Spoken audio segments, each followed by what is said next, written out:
the show. So I will be right back, and Oh, well, and we're live.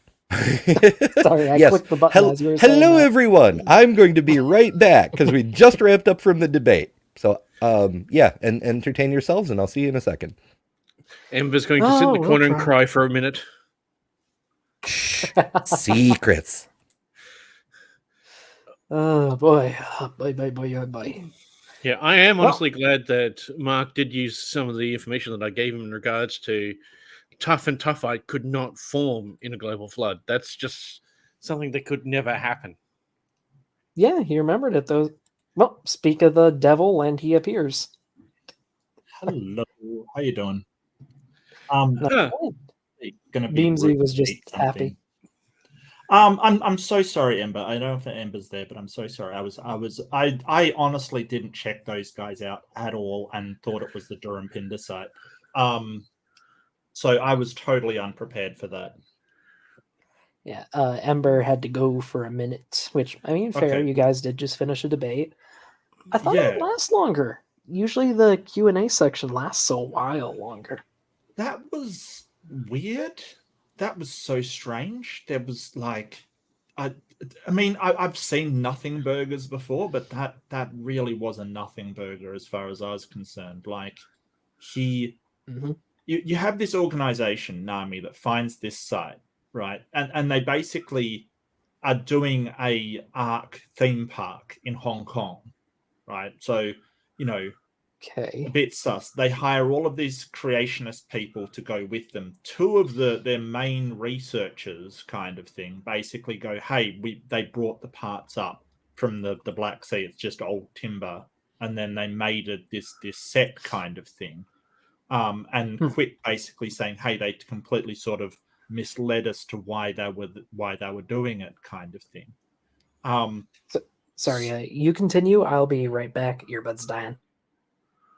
yeah. So If you look on the yeah. Discord, you can see the pictures of the wood that is claimed to be Noah's Ark. Very well shaped and very well preserved. Right.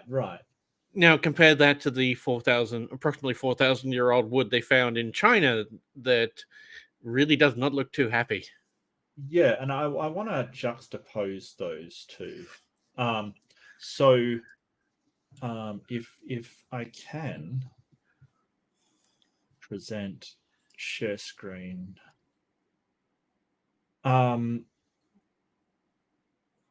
Yeah, so this is I hope it's on auto share. And I'm back. gonna have to wait for Doc to come back. Doc, share my screen. I want to share. It is being shared. Yeah, so that is the 4,800-year-old wood dug up in China. So that's Give or take sort a of couple what hundred you years. expect. Yeah, right. This is the wood that they found on the ark. This is from his thing. So you can see, like, and you can see the sort of precision of it that wouldn't be there if it was that old kind of thing. And it's weird that he says, "Oh, there's wood rot," and it's like, well, yeah, we're not saying it was like freshly cut timber. Like the two things, these two ideas, like, oh, if it isn't brand new, then it must be the ark. You know, I don't know where you get that from. It could be an older structure, sure. It could even be a 4,800-year-old structure. It doesn't mean it's the ark, right? This is the whole point. Yeah. Yeah, that was. I mean, is it just me, or was those tangents like so weird, so weird? Like, holy crap! There were a lot of I don't them. know. Really should have kept the Yeah. list. Let's go And into a discussion about submarines, and then he suddenly talks about Voyager 2. That's about the same sort of distances. right. Like, oh, what about this pottery? Well, the narrative of the mainstream science is that cavemen, well, for a start, I got an issue with that word. Just, and I mean, I really, I shut Otangelo down so hard because he has this thing of he basically goes on like this and then mentions one thing and then moves part, and he just talks constantly. So you can't say anything. Like he'll just and he'll say the same thing over and over and over and over unless you somehow interrupt him to say, "Hey, like we want to address that." It's kind of it's a bit nightmarish. So And like Otangelo's opening, like just straight to the flood, no evidence for any bit of an arc being found at all, which I mean, granted, Ember was correct in their opening. If there is no flood, then there can't be a Noah's Ark. But you could at least try to show the ark, you know? Yeah, like especially something that big should be visible from space. Just find it with Google Earth and then go there and take actual pictures. I know. I expected crap, but I mean, he dodged falsification criteria 3 times. When we finally pinned him down on it, he goes on that 15-minute presentation or whatever it was, and he has to tell us what he doesn't believe, and another thing he doesn't believe, and then the thing he does believe, which is demonstrably wrong in how many points were there? 12 ways. Okay, 19 ways. Like, I don't think there was a single thing on there that was true, or demonstrable at least. And then just a footnote at the very end. A picture I saw once of pottery looks kind of like pottery that fits this pet hypothesis of mine. Like, really, dude? You went all that distance just to get to a footnote about the pottery? Which I had one more question that I was asking. Excuse me, Amber, you're not an archaeologist, but I've worked with archaeologists. I've worked with a lot of archaeologists myself as well, but that's more to do with my field. But the aspect you're not of an archaeologist. This guy fancies himself as an archaeologist, right? He kind of says, "Oh, well, I'm an archaeologist." It's like, no, you're not. An amateur archaeologist, maybe, but not like you're trying to claim we don't have the credentials to make these decisions. But you don't have the credentials either. That's the thing. Yeah, that's like Benji, go ahead. An argument to authority adjacent. Yeah. Yeah, I do still love how you were using my argument in regards to how can there be a flood as there's tough and toughite? Sorry, I just realized I have a good game for background here that I could be showing. And also, we have another guest. Hello, Stephanie. What did you think of the debate? Food in my mouth. Oh, wow, that was something. That really was something. Bree and I were watching it, sort of privately. It's just going, what the actual fuck? I mean, that nothing produced on the other side as evidence, as any sort of evidence. That Otangelo had absolutely nothing to say. The other fellow, Otangelo had wanted to say what the other fellow was doing in his card deck of presentation. That is just going back to create the whole creationist thing, but there was nothing there. There was no there. I googled the experts, and it's a legit organization of archaeologists. They're affiliated with good organizations, but he didn't really bring forward any, as you said, Ember, any scientific papers, any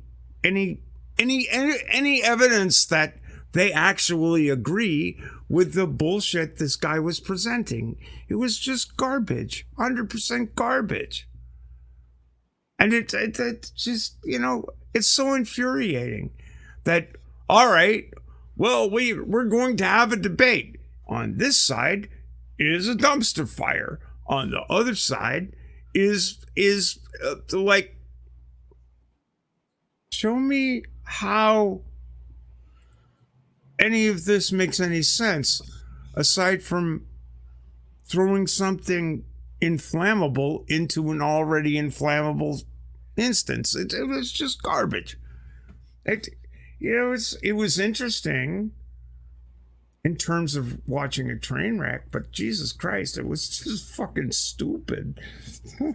Yeah, I had so many notes where places I was expecting Philip to go. Like, he briefly touched on we should expect to see human depopulation across the board in a certain area. So I have this section about the 2300 BCE discontinuity, but he never actually went there. He just flicked on it and then off onto the next thing, and I'm like, what are you doing?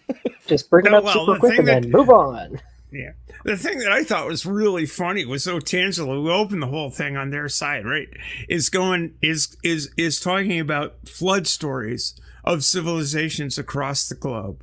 With, you know, the first slide he presented was flood stories of civilizations across the globe. And the first thing that sprung to mind is, are those civilizations, were they contemporaneous?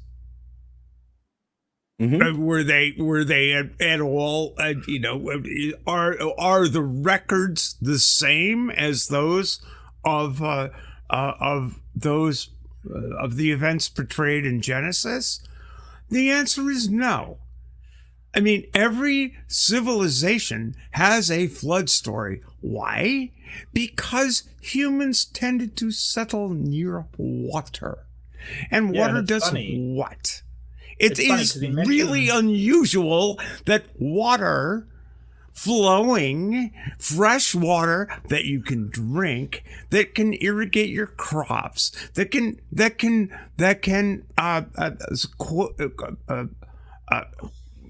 quake your animals' thirst, is an important aspect of humankind. You know, no matter what. And what are those areas prone to? Flood. It's not really kind of weird that you'd have all sorts of stories about flood. He mentioned the Yellow River one, the Yellow River flood, which is the Chinese one that he mentioned, right? So it's the Chinese one. He's like, oh, there was a flood myth. Yeah, of the Yellow River. Like, that's a river flood. Yeah, like, and, it's a completely different story. And notably, Egypt does not have a flood myth, not like Gilgamesh or Noah. No. And they're on the damn Nile. Because so if I could, and yet, ironically, Egypt has the Valley of the Whales. As well as, let's go to the Franks. Their flood myth consists of someone killed a giant, and the giant's blood flooded the earth, and they rode to safety in the hollow of its skull. Japanese have no flood myth. They were completely unaffected by the flood, and we have, like, archaeological evidence from their civilization going through flood time with no break whatsoever.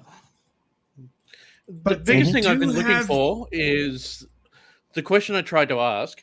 The pottery that was apparently taken from the site and put into a museum, that should have photographic evidence. That should have a photographic record, so we should be able to see it. Yeah, from the museum, What museum? Where's the photos? Right. Why can I not find any information about this anywhere? Right. Yeah, I was hoping he'd go there too, because I had a whole thing prepared for that. Like, in fact, I have it noted as soon as someone says it looks like a ... My pre-written response is, yes, a thing looks like a thing, the highest form of evidence in creationist circles. Funny that you don't accept evolution, though, since that branch of science literally grew out of a person noticing that things looked like other things.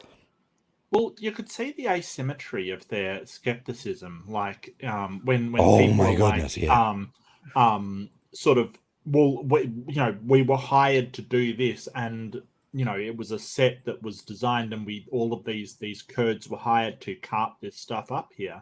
And that's met with an incredible level of skepticism, as it probably should, I grant you. But, the other side of it is, it looks like the Ark. It's got to be the Ark. It doesn't even look like the Ark, though. I mean, as I said in my opening, Philip mentions that the wood looks like modern lumber, and Otangelo mentions you can see the machining marks. Like, come the fuck on, guys. It doesn't even... It's some wood. an assortment of wood in an icy crevasse. Oh, therefore it must be the Ark. I just want to genuine also question, just quickly, I sure. just want to put out there, I had a killer presentation on the Durham-Pinder site. I gotta say, like, I really did. It was really good. So I'm just gonna put that out there. Fuck. You should record it separately, like the way who is it somebody who debates like records his opening statement separately, and then like the day after the debate releases this is the opening, or the day before, something like that. It'd be better if I could remember who it was, but I've seen somebody do that. Flat Earther or something? Or I use a lot of recorded statements. Maybe. Yeah, maybe. I hate recorded introductions, man. I feel like I'm really sorry if you use them. I feel like it's so lazy. I don't know why. I just really dislike them. So I do have a question for you two in preparing for this debate. Like, how much did you talk with each other about what your, I guess, strike plan was? Like, how much was all that planned out? Because you've synced together pretty well. No, literally nothing. Nope. Literally nothing. Our conversation was pretty much, hey, you want to do this thing? Hey, yeah, that seems like a good thing. Sounds like fun. Yeah. Fair enough. I think it's actually beneficial in a way, because when we do our own separate streams of research, we will find stuff the other doesn't find. And when we do find the same stuff, then it makes an even stronger case for synchrony. So this is only our second debate together on MDD, but it seems to work out pretty well. Wait, I could swear I've seen you two debate together at least twice before. No, I'm just wrong. once before. Just once before. It was just once, wasn't it, Ember? Just Yeah, once. yeah. It was We've done Flatzoid and plenty Jim. Yeah, Flatzoid and Jim. But we've done plenty of sort of debate reviews, debate dissection True. on my channel, and the debate reviews on Ember's. So we kind of no. But when I first met you, Ember, we meshed really well straight off the bat. You know, that was the whole thing. So yeah. We've got very different styles, but it works well. So yeah, no, I didn't even talk to Ember about, like, if I had talked to Ember, he probably would have told me, yeah, it's not about Durham-Pinder. So I probably should have, because I'm an idiot that didn't look up the opponents at all. Oh, it's all good. I actually had two different openings. I had one prepared for Darupinar and another for the Nami site, because I was like, they've done Nami before, but they got dunked on so hard by Jordan and RJ, and there's been nothing released since then. Surely they're not going to embarrass themselves again, which is why I made a point of bringing up Jordan and RJ, how they promised there'd be papers next year. We still have no papers 2 years later. The thing is, Ember, that surely they are going to embarrass themselves again. That's the thing. You can count on it. It's just it's just such, there is no evidence for any of this stuff. They'll die on that hill, right? Yeah. Yeah, and it turns out Philip has a book to sell. Yeah. Sure. And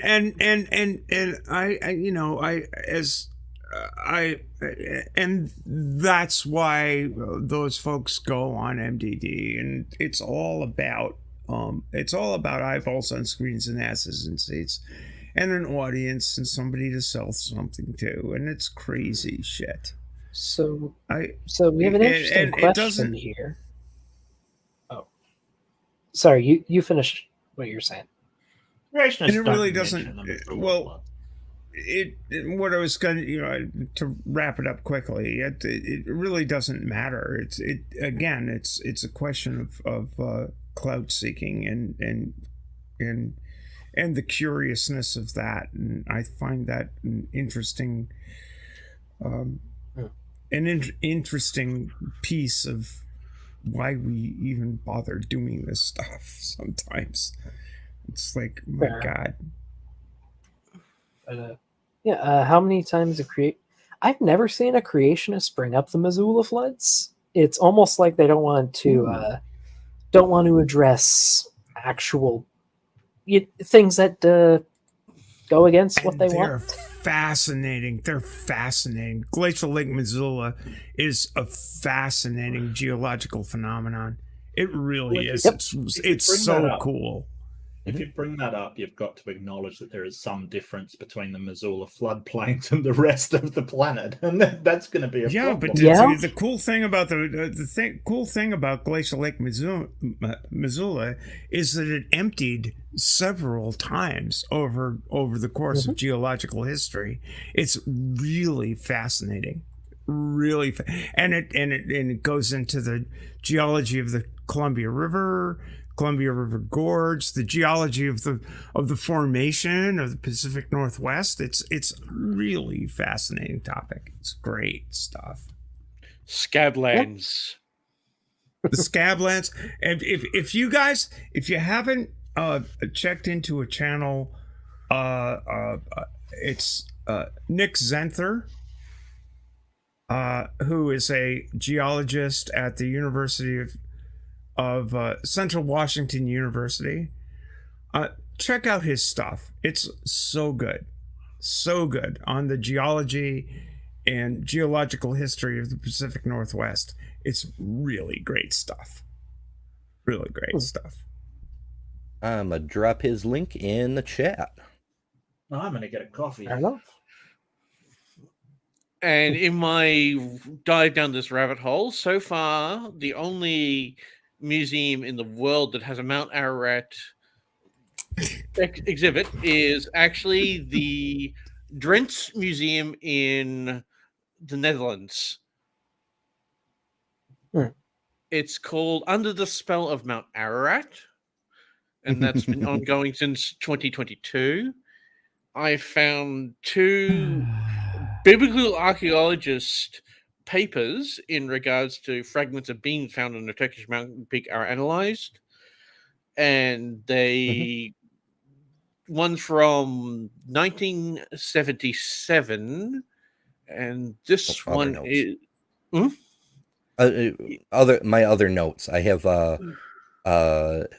Fernand Navarra in 1956 claimed he found a beam up on the mountain. The beam was in fact 5,000 years old, but he later confessed he carried it up there from a nearby village. So, that's a problem. Yeah. I'm talking about Lloyd R. Bailey. He did one he did the one in 1977. And you were talking about the ones from 1955 and 1969. I've got 1956 for him. Yeah, I was hoping that they'd get deeper into the carbon dating. Like, oh, well, this one thing dated as 4,800 before present. Well, we know from 1956 that some of the wood from the nearby village dates as 5,000 years old. How do we know it isn't more of the same wood from that village? But no, they didn't want to get into the science of the thing. I found an expedition on Mount Ararat. Yeah, I found an expedition from Mount Ararat from June 19, 2014, in which they actually found a wood structure and pottery up there, and they still don't know what it was, but they doubt could be anything from a boat because there were evidence that it was a terrestrial structure. Right. Also, a quick good night to Miss Hiveside. Have a good one, Bree. Night, Bree. Night, Bree. Little muskox. Great hanging. Hey, did you guys happen to notice that the more active your more active interlocutor continuously brought up mainstream science, mainstream this, yeah, that was pretty fun. Mainstream that, mainstream the other thing. I mean, this Your is average nothing more conspiracy or less. Theorist talk. Yeah, it's nothing more or less than right-wing conspiracy bullshit that reframed, reglassed, and repackaged for presentation to MDD's audience. And I wonder if they're. I wonder who gains more. It's just conspiracy theories. All of this stuff is conspiracy. It's nothing more or less than a conspiracy. Well, mainstream blah blah blah says this, which is to immediately discredit in your language the actual factuals. Uh-huh. I mean, I just think it's argumentation from a terribly disingenuous perspective. Oh yeah, The especially actual when factual sounds like a band name.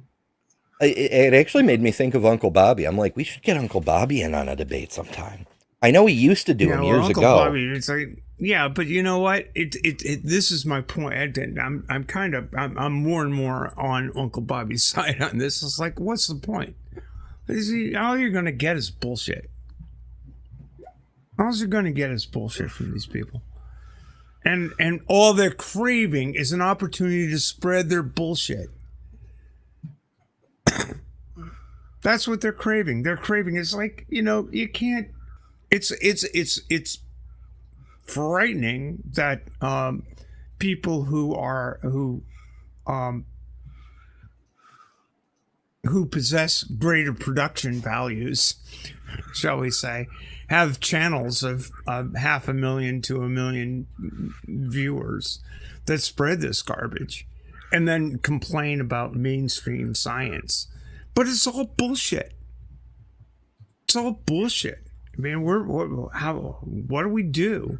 I mean, I admire you guys for walking into this thing and saying it's all bullshit. But Andrew Cumming has a good point. A lot of creationists really don't like peer review. No, they it don't. Censors out their truth. They don't. Science is Because usually just crap. You say this. Oh. You say this. Hello, it's AJ. garbage. AJ. Hello. You say this, AJ. and it's garbage. You get people basically in peer review, people with who are your peers, basically saying this is garbage.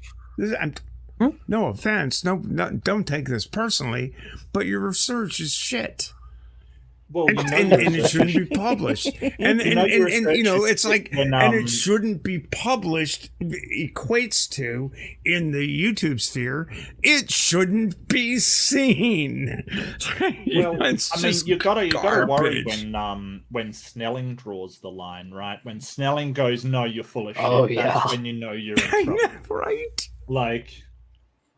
Yeah, it's just what the fuck. He's so duplicitous because he's like both done legitimate, like real geology, and then he also publishes and answers in Genesis's journal. Yeah, he's like the editor-in-chief of AIG's pseudo-journal. Mm-hmm. Yeah, I mean, I don't think you could have a better example of cognitive dissonance than him. Well, I mean, it's not cognitive dissonance if you're being intentionally dishonest, deliberately dishonest. It's exactly. Thank you, Mark, because that's exactly it. It's not cognitive dissonance. What you're doing. You're being intentionally misleading. You think that he hasn't convinced himself a little bit? Hey, I agree. Maybe. Yeah, it's been a while, AJ. What are your thoughts on all this happy nonsense? Well, I didn't see this debate, but I just saw a lot of neat people in the stream, and I just thought that I'd hop in because it has been a while since. I'm not at all neat. I'm actually quite disheveled at the moment. Well, you weren't in the stream when I clicked on the link. Just saying. Oh, okay. So you felt safe in that case, right? So, what do you think about the topic? At least, do you think Noah's Ark has been found, or will it be found one day? My fucking word.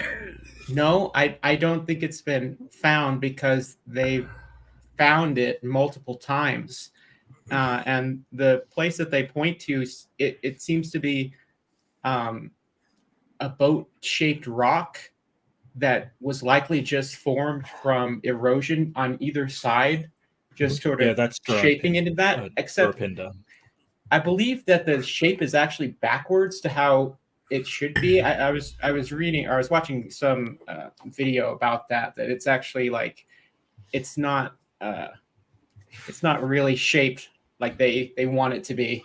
But that's the closest thing that they have. That's the closest analog. And I think the government of Turkey, or their like places in Turkey where they will take people to see Noah's Ark and like take tours or whatever. Like it's like a tourist trap thing. Like they're making money off of these people. And well, of course they are. It's a tourist attraction. I mean, why would you? Yeah, they've got a big old sign off the highway for going to Mount Judy, which is what the old legends say was Noah's Ark's resting place, saying, this is where Noah's Ark landed in Arabic, 5 kilometers this way.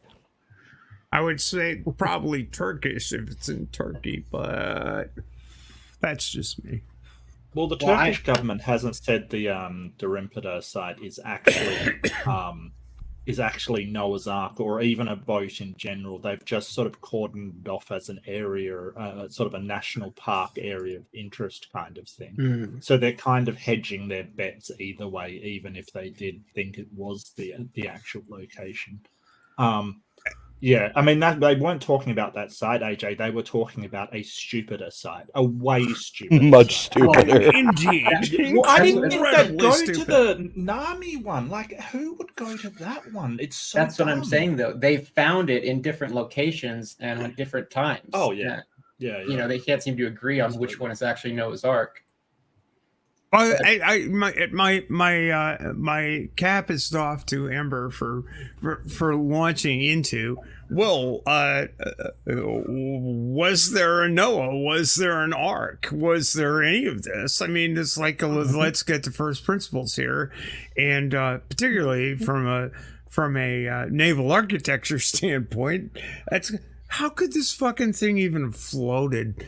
I didn't go there. What the fuck are you even talking about here? One thing that really did get my guile up is... It is topic adjacent, but it is kind of off topic. Sorry, Beansy, go ahead. One thing that did get my guile up is when Otangelo brought up his mitochondrial tree. Oh, God. Oh, yeah. Why are there only 3? Where's the 4th? Who's missing? Yep. Because each of Noah's sons had a wife, apparently. And there was Noah's wife. I mean, granted, maybe one of Noah's sons married his sister, but still. Well, okay, so if Noah was 600 years old, then his wife was probably at least 550. I have to imagine she was postmenopausal. No, but there should actually be 2. Otangelo ain't the sharpest tool in the shed, right? And he's bringing up. I don't think he's even in the shed. I think he's like resting outside of it. He's in the outer doors, on the lawn somewhere. But there's such a misunderstanding about. It's kind of like the physicist who referred to the Higgs particle or the Higgs field and the Higgs boson as being the God particle. It's something people. It's really just a pop sci term. Scientists shouldn't be allowed to name things. About the fact that we all have a common that our DNA seems to indicate that it goes back to a female back in some point in the past, and as one of you said quite cogently, is that is primordial Adam, again a terrible locution. That was you, Mark. That again, a terrible locution goes back to a completely different point in time. Yeah, it's a Y chromosome, Adam. It's a Y chromosome thing rather than tracking back mitochondrial DNA. And not only are they tens of thousands of years apart, but also the closer the two, I believe, is 70,000 years in the past, which is way further than any flood variant would allow. And on top of that, if you dive into the data and the markers, what Otangelo brought up was a study with 147 people? Are you fucking kidding me? But that's just the Otangelo mitochondria. would never jive you. I know. And there's also an unrooted tree. Yeah, it's no citation, so we can look it up ourselves. No, nothing. Just a study with 147 people. Okay, I mean, at least John Sanford's bullshit study had a couple thousand. Yeah, but the other problem was it was an unrooted tree. For a tree to make sense, it needs to be a rooted tree. But the aspect is there should have been 5 mitochondrial points of interest, because there would be one unique to Noah, and there would be one unique that was passed on from Noah's wife. And even if the sister theory was there, you would still have 5 unique points to start off with a population like that. Of course you would. Of course you would. And it almost was, he's making an argument against the flood because Eve is Eve, right? It's like how yeah, it's just I think there's the 2 biggest killers for an argument or arguments against Noah's flood are the heat problem and the genetic angle. Just because the heat problem is huge. Yeah, you would have just from multiple reasons, but just from even the uranium in the earth. Forget about all the other radioactive elements. Oh yeah. If you compress that time from what we think of being billions of years down to 6 or 10,000, it's gonna boil the oceans and destroy the earth. And you would boil all of the water off the surface of the planet in a Don't heartbeat. forget that McQueen solved that heat problem, which Donnie announced the solution and then failed, like deleted the stream and shit. Like it was just any day now they're gonna come. They'll release it when it's time. Yeah. When it's the right time, hey Donnie, exactly the right time. The day after Jesus comes back. That would be the right time because you and I would be, we'd all be, thrown into the lake of fire, just like, oh my goodness, we gone, bye. Jesus, the greatest edger in all of history. He's been nearly coming for 2,000 years. Jesus likes edging. He likes blue balling. Oh no. Why do I hang out with you people? DMZ, I'd spank you, but you'd probably like it. Now, if you look at the first off of Adam and Eve having their sons and having to marry sisters, and then Noah's, and you restart the population with Noah basically, so their offspring would have to marry each other, and you try to take a couple like 2,000 or 4,000 years to get to the population we have now. There's going to be so much inbreeding. It's unavoidable in that model. It's devolution, de-evolution, or whatever the fuck they call it. Yeah, the magic DNA didn't disintegrate until a few generations later, and then inbreeding became a problem. That's another argument that drives me up the fucking wall. Well, they had a pure genetic code back then. Right. Whatever that means. Can you give us an example of that? Something we can actually have some sort of resemblance to, or white people? That's Kent Hovind's theory that they had a pure genetic code, and that the earliest, like Noah, Adam and Eve were white, and Jesus. So that's just the conclusion I draw from him saying that stuff. And he has slides where it's like Adam and Eve are white, and then it's like on the other side of the PowerPoint slide, it's like, we're in a fallen world, and people have tattoos now and like mohawks. Of course. And all of the dark-skinned people are on the right side of the image. So it's like I would be happier if they're Latino, because it gets closer to what I worship, that lovely curve. It gets like to that cursed races of ham kind of thing is just. Yeah. That's when you think seriously, Kent can't get any lower. What? Why And am I love even Otangelo surprised? saying, "Oh, we know that all the people came from Turkey," and it's like, what? No, they didn't. No, directly to East Africa, man. Yeah, that was Yeah. really kind of a weird. That was a turn. That was a weird turn in the whole thing there. Yeah. Although I that do was think a very weird turn. we did a better job than usual dodging the red herrings and tangents and shit. Like, no. I don't want to hear about dispersion patterns from fucking Turkey. Out of Africa is the consensus. But let's get back to falsification. But isn't it interesting that all of this dovetails together?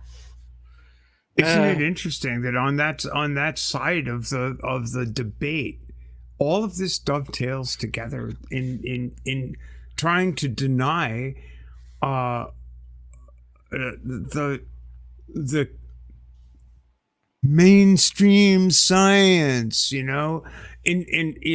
all of these arguments seem to be marshaled in defense of a colonialist attitude. Well, I think that the younger creationist crazy. position is inherently racist, in my opinion. That's what I'm saying. And it's funny because they try so hard to paint evolution as being like racist and associated with Hitler, but really their position, I think, is inherently white supremacist. If you just look at anything that Kent Hovind says, and if you actually want to get really into it, are the same. But no, they're not, because I'm singling out Kent because if you look at the Creation Museum, they say that Adam or Noah's and Shem's wife and Jacob's were all different sort of like shades of brown. So they don't say that they were all white, but so I am singling out Kent there.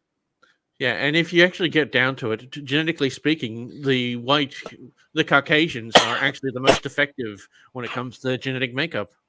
Yep. Fuck you. I'm perfect. Dinner first, darling. Well, the creationists are like, I think SFT, they argue something about like the genome had enough diversity to where it didn't matter about the lack of a population, having a small population, or even like inbreeding. But the out of Africa theory, I think, fits better with that because Africa has the most genetic diversity of anywhere in the world. Indeed, it does. Which is, usually indicative of a species origin. It's like, yeah, it makes sense. Usually, whatever creationists say, the opposite is true. AJ. You're not that's just mainstream science, and therefore, since it's mainstream, it's obviously bullshit. God. Well, sorry, AJ, we can't trust what you say. You're not a archaeologist.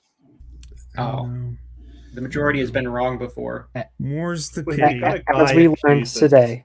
No, I'll just fill in, AJ. We got accused like halfway during the debate. He's like, "Well, you guys aren't archaeologists," and it's like, "Wait, are you an archaeologist?" And he said, "I thought that was a brilliant moment." I spent a lot of time around archaeologists. That was so funny. That was great. That's like a weird, like backwards argument from authority, almost. Yeah. In reverse. Yeah, it was. What'd you call it? Totally. Argument from the authority adjacent. Somebody said that. I think it was Ember. That's pretty good. Yeah. I don't know. Oh, I'm you gonna love and leave you guys. Yeah, I'm gonna love and leave you guys. My medication's kicking in. Yeah, no worries. Oh dear. dear. You coming to my birthday stream? I'll try. I plan to. Yeah, sure. I just thought it'd be funny to put your face on the girl jumping out of the cake. I just thought that was cool. Hilarious. It's fitting. Mm-hmm. I know I at least have to make a presentation and sing Sweet Transvestite at least once during your birthday stream. Yep. Sure, why not? Why not? No, it's okay. If you don't feel up, that'll be fun. All right, catch you later. I'm kind of at the age where I don't really give a shit about birthdays anymore, to be honest with you. I'm more doing it for the people of my channel than myself. When is that? I don't really care. I can't remember. The Oh, stream come or your on. own birthday? Wait, is it I don't even know. Make me do it's math. Friday. It's Friday?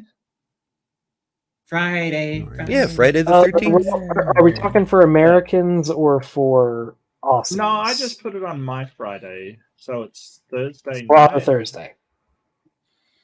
Yeah, yeah. Because I got something. I got to. I'm moderating on the MDD Discord. The next day, so I can't do it that day. Damn it. Sorry, I just had a wolf kill a kid. Oh, Of Is that course. game any good? Is that any good? I do like city builders, I must admit. Yeah, and this one goes through like all of the well, not even just prehistoric ages, but like Paleolithic, Mesolithic, Neolithic, all the way up to the Iron Age. It's Cool. fun. I've been playing a game called Kill It with Fire lately. I don't know if you've played it before, but it's about No, killing but I have spiders. said that. It's about killing spiders, and like you like burn down your whole house with a flamethrower to kill them, and like hit them with frying Nice. pans. It's pretty good. I just felt this game was kind of appropriate for the topic, sort of. Takes place around that time period. At least part of it does. I don't know. Is no one in the Bronze Age or the Iron Age? I just don't Bronze get Age. their obsession with narratives. Like he's going on about his narrative, and we've got our narrative, and it's like, well, Oh my no, I God. don't think Well, it's a narratives are tactic. important as you think It's they a are. tactic, kind of. Mark. It's a tactic. It's a tactical thing. It's the same narratives, worldviews, all of this. It's just more garbage. Well, it seems like projection. It's a deflection from addressing actual points being actually made. Yeah, probably. Yeah. It's stupid. I mean, and they literally you have know, a narrative. yeah, well, they Yeah. do. They literally do. And the narrative is the biblical one. That's what you're faced with every single time. You're just faced with, well, this book says this, and therefore it's true, and it's not actually. I mean, that's something I want to ask McQueen about this weekend. Just why does the Bible thing? have to be true? Huh? Like, why does it have to be? What, Because I based my identity on it, and if the Bible's wrong, then that means I'm wrong. That can't happen. That's exactly Bible's it. wrong. That is I don't want to be precisely right. it. That I think that's precisely it. Because you're so locked into what you believe, and what your system is constraining you to believe is well, them's the facts. And so many of these people have just locked into it that they don't want to hear or look at the evidence of their own eyes. Well, I think that's the clever thing about religion is that that's the reason that it survived for so long is because you hook in the belief system into people's friend groups and their society and their traditions and holidays. And eventually, and now they're trying to do it where you have the lawmakers are also religious, like in America, which is going way too far with it. But when your family and all of your friends and the people around you are all the same religion and you have these traditions, that just makes it so much harder to break away from that. I think that's it's like an apple. Yeah, the ecosystem. Yeah, once you're in the iOS, you have to have everything in the iOS. I'm on the Brand Samsung loyalty. ecosystem. Right. Yeah, just never do apples. You'll be Metaverse. better off. Well, well, yeah, but that's been the case since the jump, right? It's like, don't eat that thing because it'll make you know what's the difference between right and wrong. That'd be a bad thing. Is Apple named after the Adam and Eve story? Is that a reference to that? No, it's not. It's not? No, I don't think so. I can't remember. It's something to do with like there being an orchard or something like that. There's some story behind it, but it's not anything to do. It's not a. I mean, you'd have to ask Wozniak, I guess, at this point, because Jobs is beyond asking. But was he an atheist, Steve Jobs? Wozniak was, I think. Wozniak's still above ground, so it is possible to ask him, I guess. Well, it's not possible for us, but somebody could. No, it is. Probably it is. You could say, email him. You're an atheist. Wozniak's something cool, or other. Jobs was a dick, but Wozniak's pretty cool. Woz was a dick. I mean, I'm sorry. Jobs was a dick. Yes. We're all dicks. Or cunts. Or something. We're all, we're all fallible. It's not like, sitting here dumping on these two humans. But I think that's a little different. Why do you say that about Steve Jobs, Mark? Well, he just sort of yelled at his employees a lot and demanded a lot. He wasn't a kind human being. He was not a kind human being in his interpersonal relationships. I think he disowned his what people say from memory over something. It's not a particularly nice person. Was he that way his whole life, or did he get that way once he became rich and powerful? No, he was like that all the time. Well, that's probably why he became rich and powerful. Just a bad person, really. That's funny.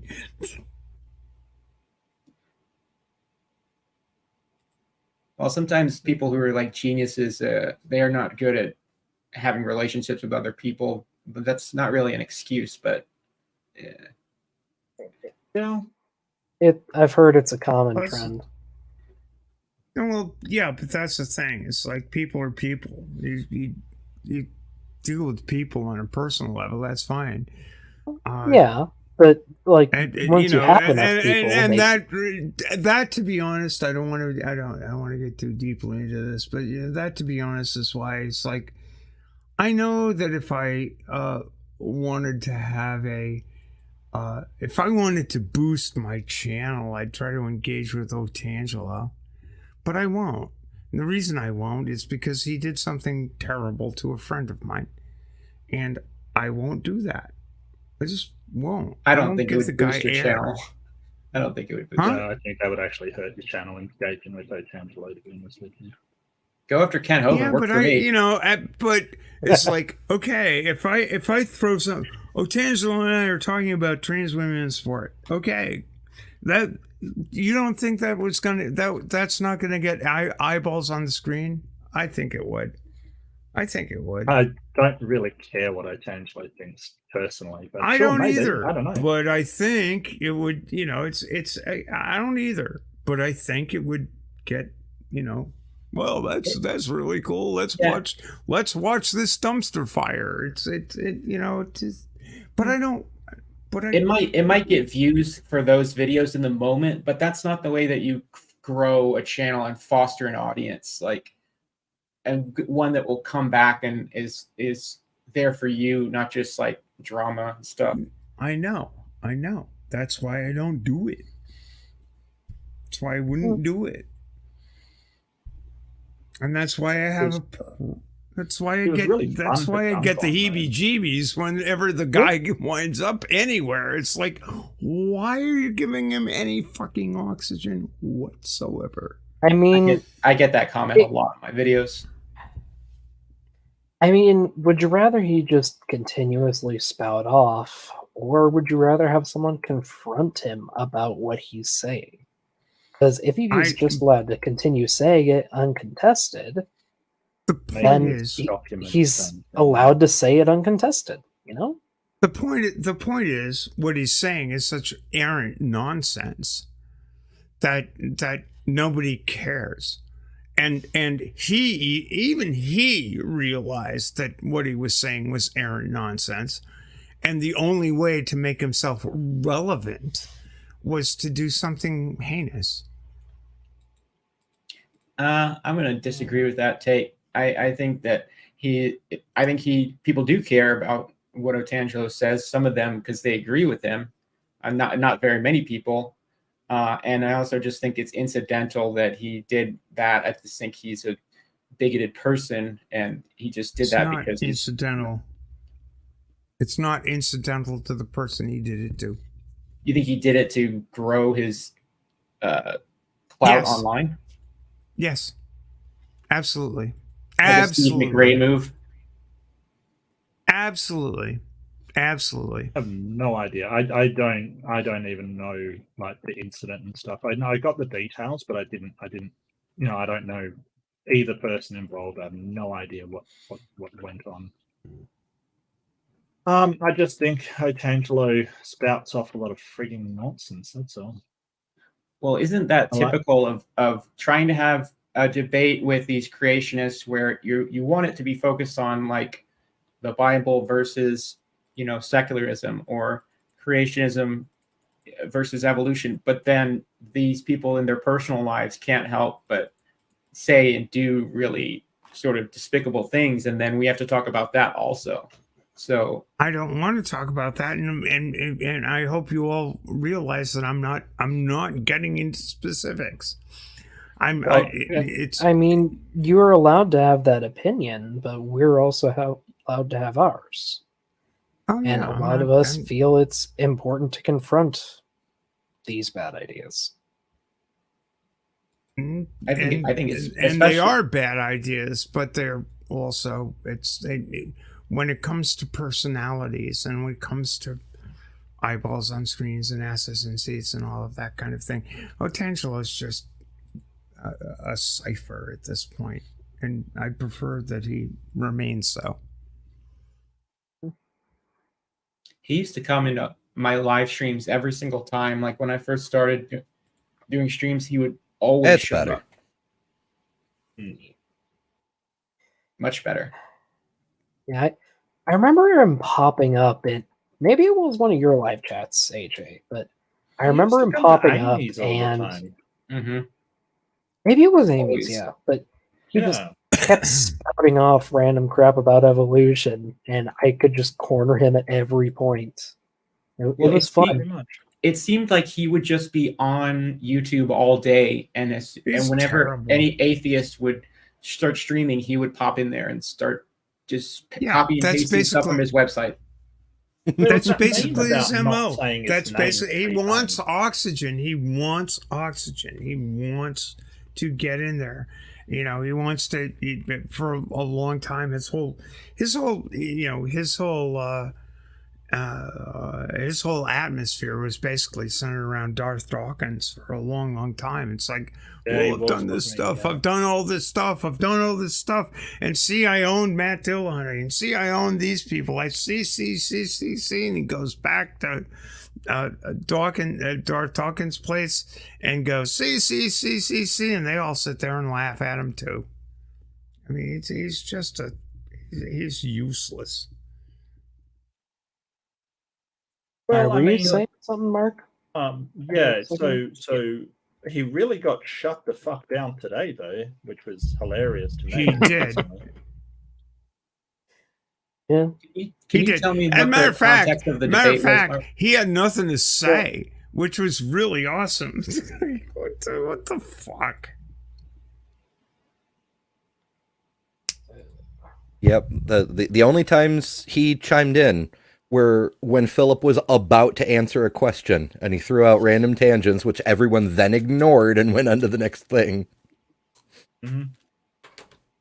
So can y'all tell me what the actual context of the debate was? I'm completely ignorant. Like who was debating and what the topic was? So it was Otangelo and this dude named Philip who wrote a book in 2010. He emailed me. Never, sorry, about his book. Sorry, go ahead. Yeah, it's weird. In 2010, this dude named Amit Ertugrul, who Philip calls parachute for some reason. He contacted these guys in China, the Noah's Ark Ministry International, who were doing their best to prove creationism, yada yada. They opened a Noah's Ark theme park and shit. Theme park. Yeah, and he was like, we found Noah's Ark on Mount Ararat. Meanwhile, he hired villagers to build a freaking movie set on the mountain. So the Nami people came out and went, "Yep, this sure is made out of wood," and they made a film up there, which it was sold internationally. I've only ever seen the German version. I don't know if there's an English language version, but whatever. It's these guys wandering around these various movie sets knocking on wood to prove that it's wood. And that's it. So a couple of years later, Philip finds out about this. And he goes up there in 2014. By now, the glacier has like half crushed the site, and the wood is like all broken and splintered and moved every which way. And he goes, "Oh, it's all encased in ice. There's no way you can fake that." And he was so impressed. So he wrote a book about it, and oh my goodness. Meanwhile, the archaeologists and one of the geologists, not McQueen notably, who were hired by Nami to verify the site, both flipped on them after Nami tried to pass off this piece of volcanic tuft as if it were wood from Noah's Ark. And Randall Price and David Patton, two members of the team, were both like, this isn't wood, bro. Well, so two questions. First, I kept hearing Nami getting brought up. Who is Nami? Noah's Ark Ministry International. They're a Hong Kong based. Technically, they're a non-profit, but everything they do is for profit. Like they have their version of the Ark Encounter, and they did make that documentary, and sold it internationally. But like I said, I haven't been able to find an English language version. Okay. I hate how they changed the name of Twitter to X so much. It's going to be Twitter. Did anyone like it? No, it is. I can never find the fucking app on my phone because I'm looking for Twitter. And I'm like, oh yeah, it's X. God damn it. Why? Granted, I don't know too much about marketing, but isn't like keeping the same logo like really important in marketing? Because it's recognizable. Okay, so brand value depends on how that brand is seen by the public. So when a company does a merger or something, they may keep the brand if the brand has good reputation and stuff like that. They may like incorporate the brand if it is known to be really, really crappy. Like I worked for a company, we took over two separate companies. I mean, we called them the Borg. I took over everything. But like one company had a really good brand reputation. They were really known to be reliable and stuff like that. So they kept that brand and sort of had two different brands in the same company. One of them had a shocking reputation, and they just basically shut down that brand and incorporated it. It all depends on market perception, essentially. Yeah. Do you know the other really small change they made to Twitter just for no reason is that in the field where you type your tweets, it used to say what's happening with the question mark, and now they've added an exclamation point for some reason. Like, what's happening? Oh, okay. Why? Like question mark, exclamation point? Yeah. Elon Musk wants you to shout at people. Why? Yeah. I don't know. Because Elon demands your attention. That's why it's like something like that. It's like if you pay $8 a month. What's happening? What's going on? It's an earthquake. Like that's the context when you would use. By the way, if anybody needs a Blue Sky invite, I've got 3 available. Just DM. Is that a porn site? No, Blue Sky is a well, whatever. Yeah, it's better. Well, go ahead. It's better Twitter. Okay. So it's a porn site. Not quite yet. Once we get DMs. I was going to say, you just say it's Twitter, so it's a porn site. Better Twitter. But once we get DMs, I'm sure there will be plenty of dick pics. Oh, boy. God help me, no. By the way, Ember, David Eisenhower is disturbing to me. I don't know why. I found him hot when I was a child. I am so sad about that personally.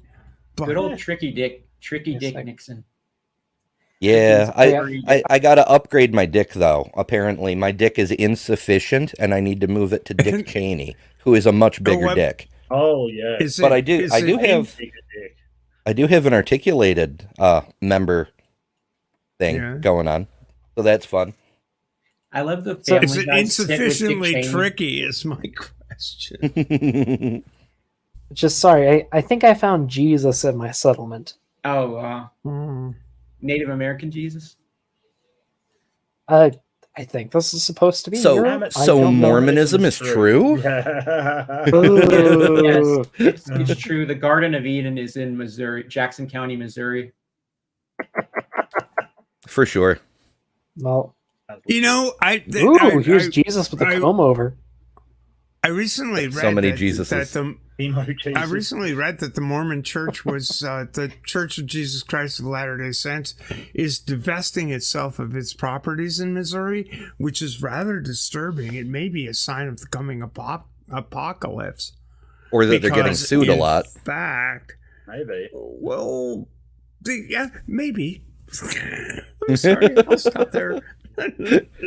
So I looked in it. Weirdly enough, I was looking at Google Maps of the Missouri-Illinois border yesterday, I think, and there's this town right on the border, a little ways upriver from St. Louis, where there's a place labeled Mormon Cemetery that's like 3 times the size of the city it's attached to, and I'm like, holy crap!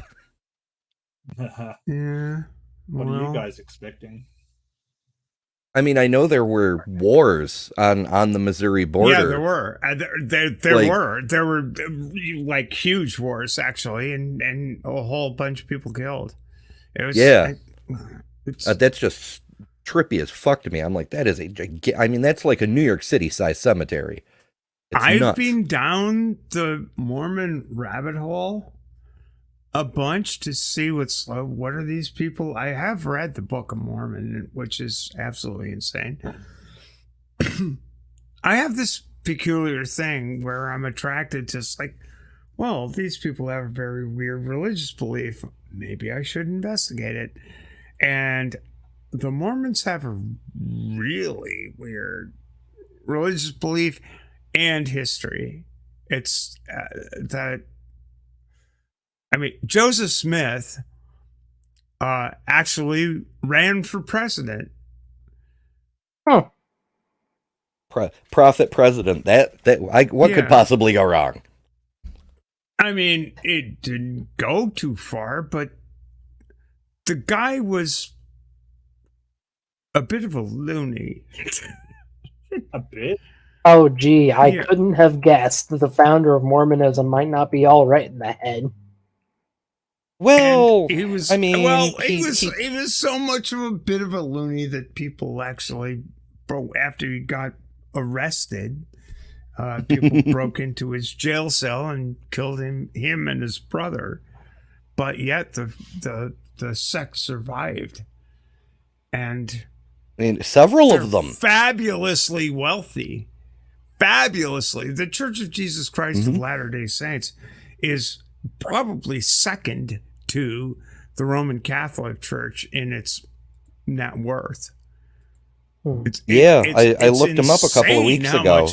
It's insane how much money those people have. It's crazy. They have 154 billion in liquid assets. That's not counting all their real estate and shit. Uh-huh.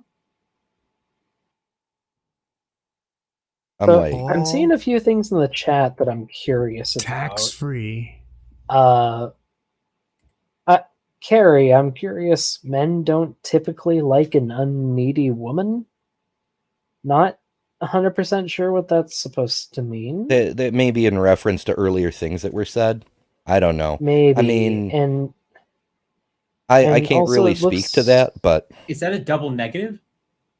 I'm not sure, but it also looks like there was a discussion about how HRT changes trans people.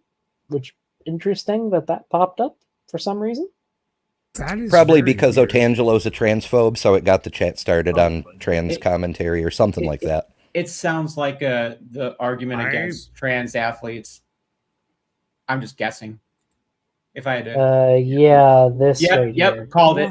I called it. Wait. I gotta see this. What the? All right. Who is this person? Where is this person? How can I fucking demolish this person? What are we? Let's call James. We got to schedule another debate. I thought they had a facial I'll deformity, but do they're just it. wearing a mask. I'll do that. I mean, I'll do that. I'm that much of a whore. I do just want to say there are big and small women, and there are big and small men. And No shit. though I am not trans myself, I do know that the hormones you have to take can change your body pretty significantly. That's kind of the point. Not right at first, Mhm. but over the course of several years, they have a significant impact. Well, some of the changes can be quite rapid, though. Small changes. Some of them can. The most significant change, the most significant change in the least amount of time that occurs in gender affirming hormone therapy, cross-sex hormones, sex change, etc., and so forth, is VO2, is hematocrit levels. Hematocrit levels are the oxygen carrying capacity of hemoglobin is regulated, is mediated, not regulated, but mediated by sex hormones. And if you reduce testosterone to typically natal female values and increase testosterone to typically male natal male values, they equalize between natal males and trans males, natal females, trans females, and I'm trying to use the language as carefully as possible. But the point is that means the oxygen carrying capacity of your blood changes significantly. So, does that have an impact on athletic performance? It might, if you think about it, because let's say, oh, you were born male, you have a great big huge heart, you have a great big huge lung capacity, you have all of this stuff, but the oxygen doesn't get to your muscles, does it? So I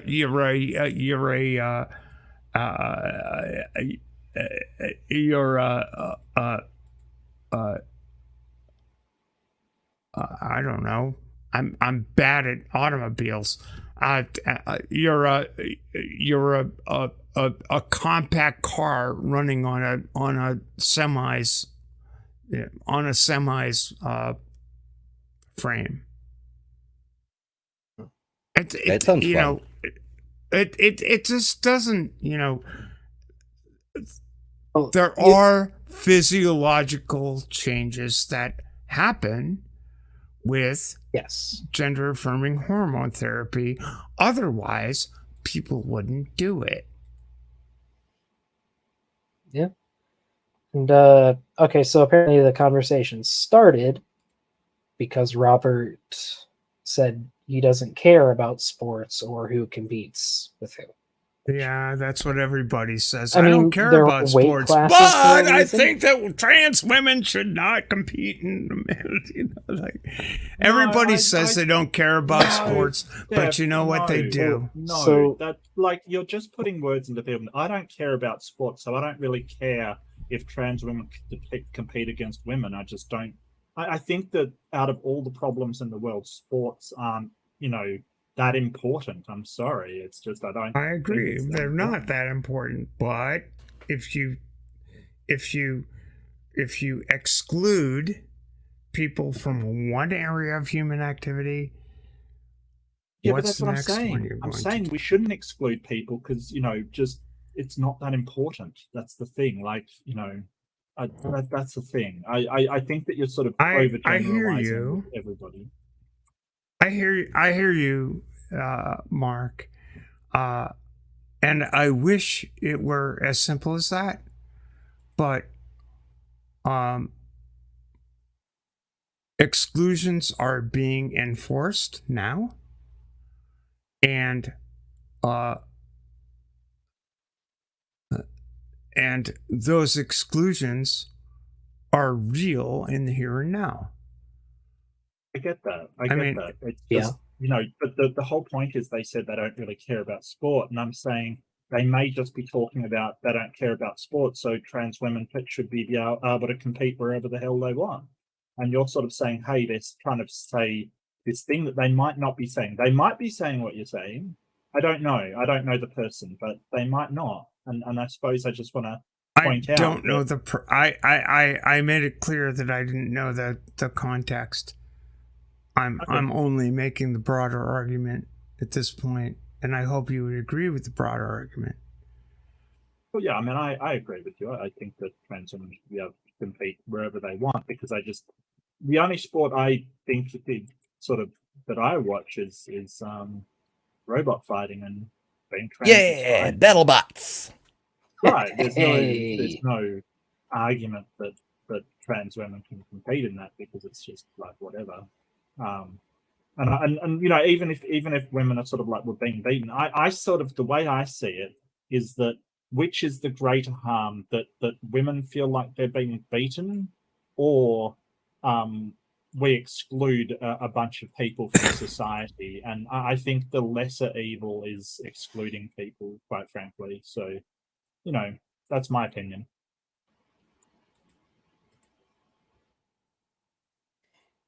It's a complicated issue. I would say. Yeah, Well, I mean, most moral things are. oh, for True. sure. But if you go with straight biology, there's a considerable overlap between cis women and Yeah. cis men. Mhm. Like there's the strongest women are much, much stronger than the weakest men. It's a silly argument to begin with. Somebody mentioned, why aren't there any trans men dominating in men's sports? Well, there are. You just don't know about them. Like one example is Chris Mosier. Now, I'm not a sports ball person, so I had to look this up. But Chris Mosier is a trans man, became the first transgender athlete to represent the United States in an international competition after earning a spot at the men's sprint duathlon in 2015. He is a Hall of Fame triathlete, an American duathlete, a two-time national champion, and has made Team USA 6 times. He's also a big advocate for transgender sports. He runs a site called transathlete.com, which provides information about competing in sports as a trans person, including competition policies. There's more, but you get the idea. This dude dominates, and he's openly a trans person. He doesn't dominate, but he's good, Sounds like he's really good. He is fair. He is really good. He's the only. Before 2020, he was the only trans person who had qualified for a national team, which is why the whole discussion is just absolutely ridiculous, because it's not. It really isn't, and it hasn't been an issue until essentially 2018. It's crazy. About ridiculous arguments, and I don't know if people are making this argument, but it almost seems like it's implied rather than said, is that the idea that somebody who is what's the term, assigned male would get would transition in order to get an advantage against people in like the UFC or whatever analog. Like that's just so ridiculous. Nobody transitions to win a pickle dish. Nobody does. Like I'm going to nobody transitions to get a trophy of some nature. I'm going to possibly get disowned by my family and greater society and spend thousands of dollars and change my body so I can win at UFC. Yeah, that and there are other mostly trans men who succeed in their sport are not excoriated anywhere near as much as trans women who excel in this sport are. Yeah. And I really think people ought to think about why that is. Well, I think another thing that is ignored is a lot of these athletes were playing this sport from the time that they were children, long before they ever even came out as trans or transitioned or knew anything about themselves. They were playing this sport. So, it's not like, they're just say transition. Yeah. Anyway, immediately go try out. This was all skill trumps biology based all day long. on a comment in the side chat that I didn't even see, and somebody brought it up, and it's like, oh, this is something Steph's got to talk about, and sometimes Steph should just keep her fucking mouth shut. General who started this shit? Panel.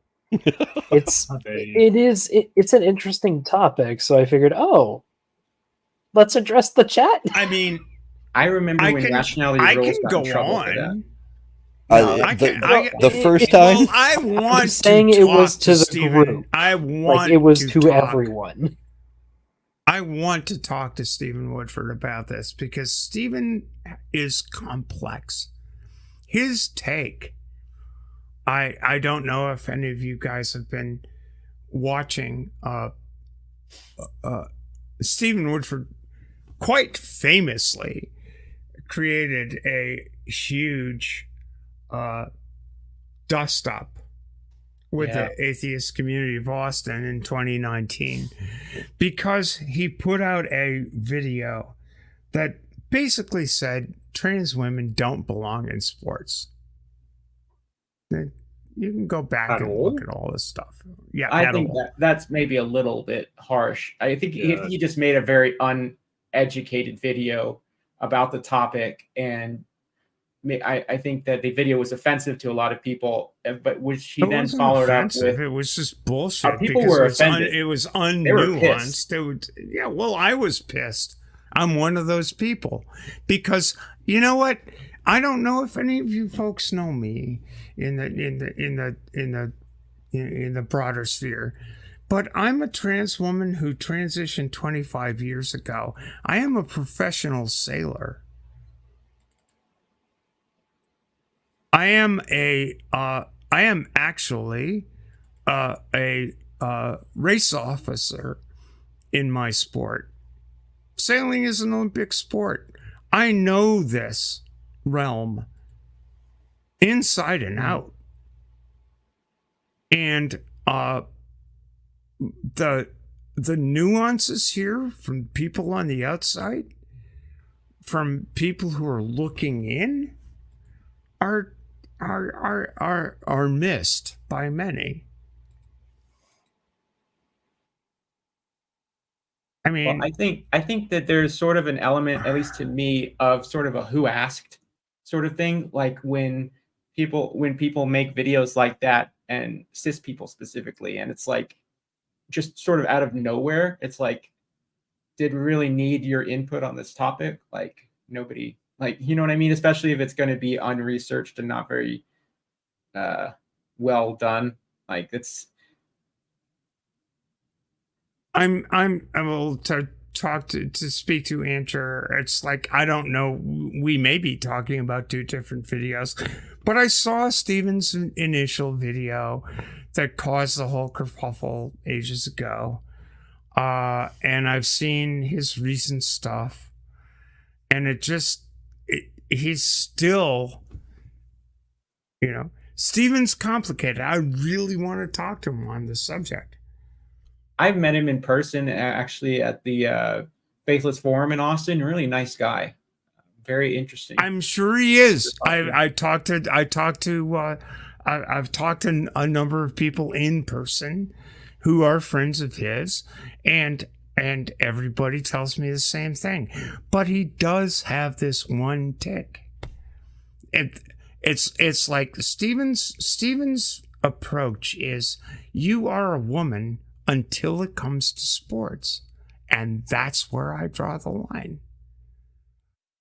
I'll deal with the difference between sex and gender identity until it comes to sports, and that's where I draw the line.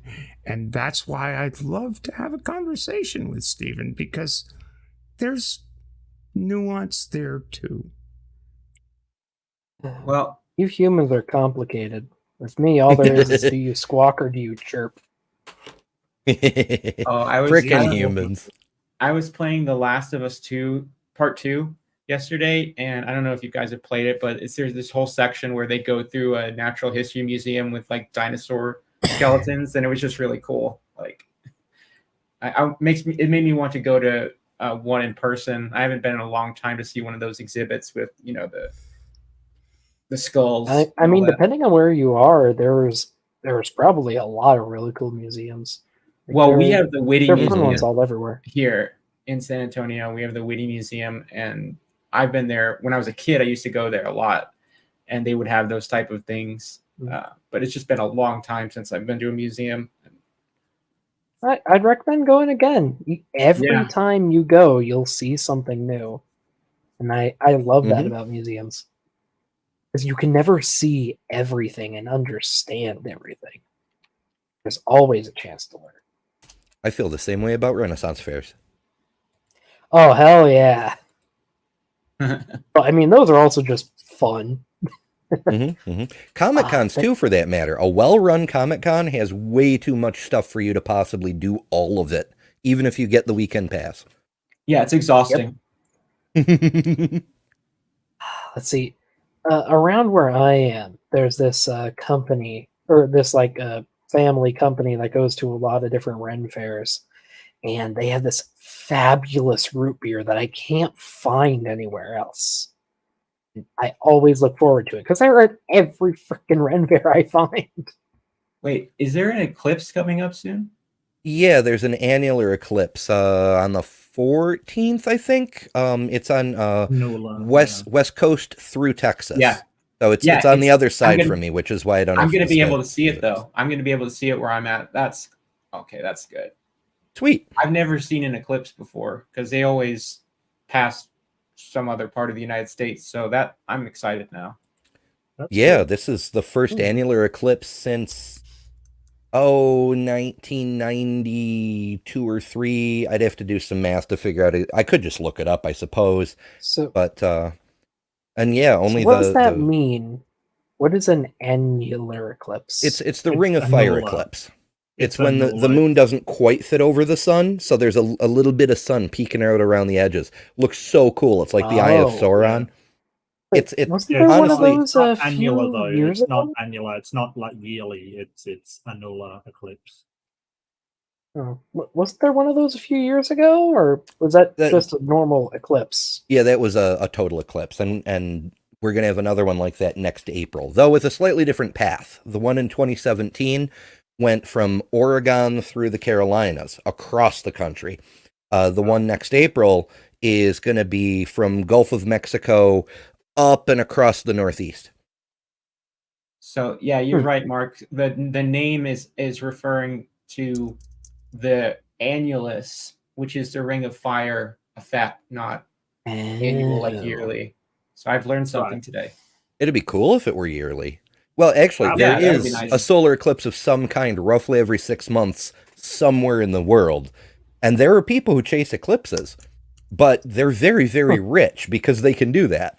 Yeah. Yeah. I'm going to have to get one of those special pairs of glasses so I don't go blind. Yeah, I cheat. I just take my photographic neutral density filters and I stack them up, and then I look through those. That makes sense. Did you guys see when...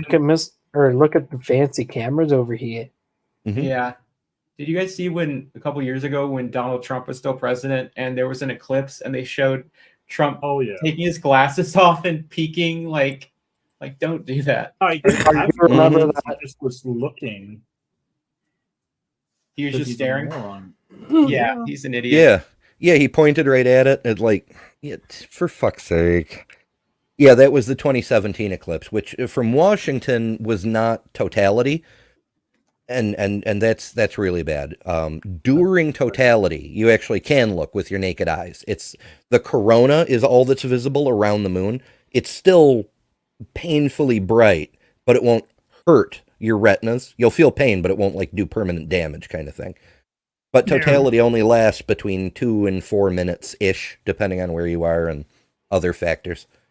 So You know, do you eclipses can- do you can do damage it- because like is the light concentrated or No, It's it's the same amount of sun. The problem is it's laserized when it hits your retinas. In actuality, I haven't been able to find any single person who actually went blind from staring into the sun, except possibly Galileo. But damn, that hurts. When I was little, I tried Yeah, staring into and- the sun as long as I could, and I couldn't get past like 15 seconds. Well, you know, Ugh. Donald Trump quite famously stared at the sun during the total eclipse of the sun.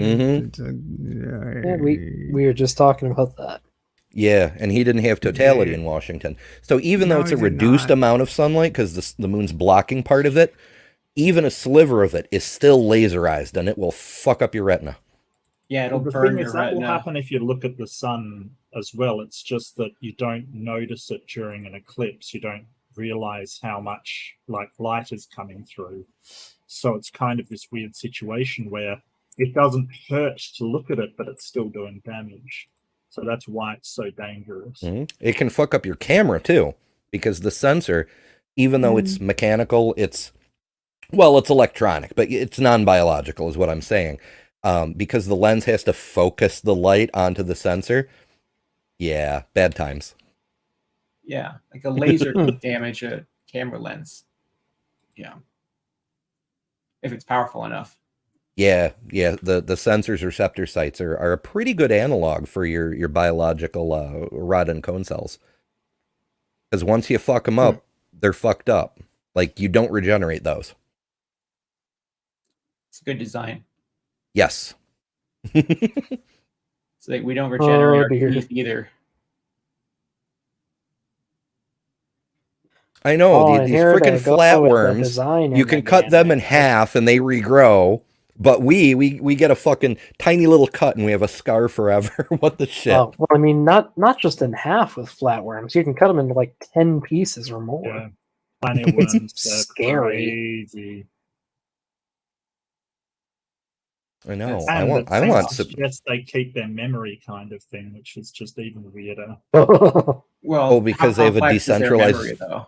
Yeah. Their nervous system. So they seem to have like a cell-based memory system that remembers basic things, even though it's like, you know, in different parts of their body. It's weird. Planet worms are just weird, all round weird. I know. I think I I'm feel going to so take cheated. off, people. I think it's about lunchtime, so I'm going to take off and have something to eat. But it was That's fair. Thanks for joining. Good job on the debate. Well, Yeah, thank great you. job. Great job on the debate. You're Thank you. brilliant. Yeah, it's good to Much see you again. appreciated. Yeah, I feel like Mark could walk into a debate blind, not even knowing the topic, and still own it. Oh yeah. Oh, thank you. I don't think that's true at all. I felt very nervous when I learned it wasn't the appendicite. I was just like, oh no, my entire presentation. But that's okay. I mean, it's only Otangelo and some random crazy guy, really. I mean, I feel like a debate, in a way you can't really prepare for a debate because so much of what goes on to it during it's just like sort of in the moment, like, and it seems like in a lot of these debates that, like, especially like when you've debated Kent Hovind, like you'll give your presentation and then it's just completely ignored for the rest of the debate and you're talking about other things. Yeah. well, yeah. Well, I mean, but I mean, Ken to be Hovind, fair you know with exactly Ken, what it's he's a gonna say. Yeah. Well, just with Kent, it's a debate tactic. Like he'll just throw you off as much as he can. All these guys, it's a debate tactic. It's just fair. They're defending the indefensible. It's a dishonest tactic. Yeah, it's just to sell books. But one of our patron saints has arrived in chat. Everyone praise the weasel. Weasel. Oh Hail the I'm praising weasel. Our Wait, Lord and I Savior. could be wrong. Wasn't What the Defending the Weasel? Indefensible like a book written by was it John Wayne Gacy's the lawyer? No, the lawyer for Ted Bundy. I think. Oh, John Wayne Gacy. yeah. You're right. John Wayne Gacy. You're right. All right, guys. See you later. Take care. Later. Mark. Quick reminder, Mark's birthday stream is coming up on Friday, question mark?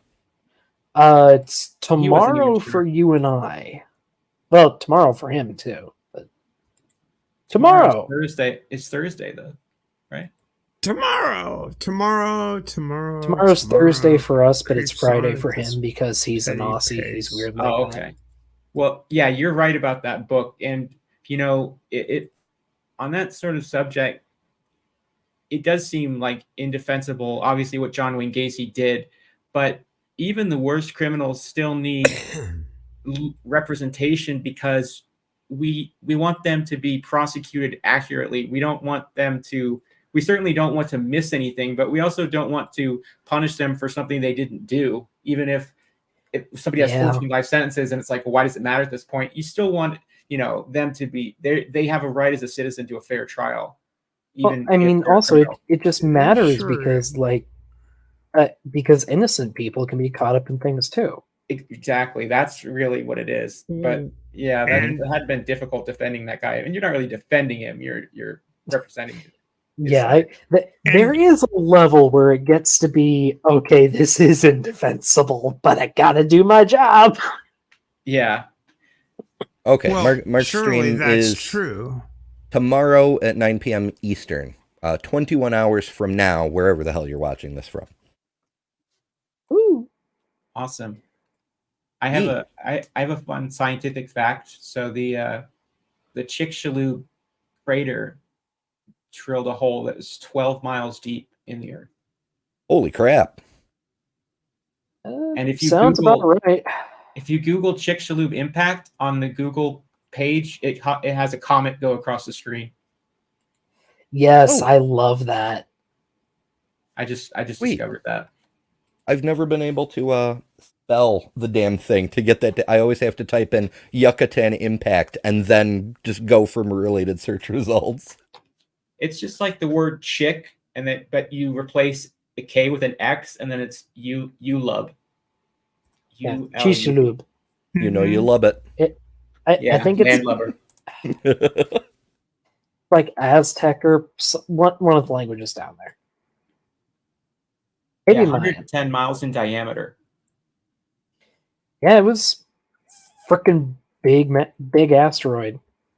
And it's scary to think that's only like the third most devastating mass extinction Earth has seen. Yeah, we do like to collect them, don't we? What's to stop something like that from happening again?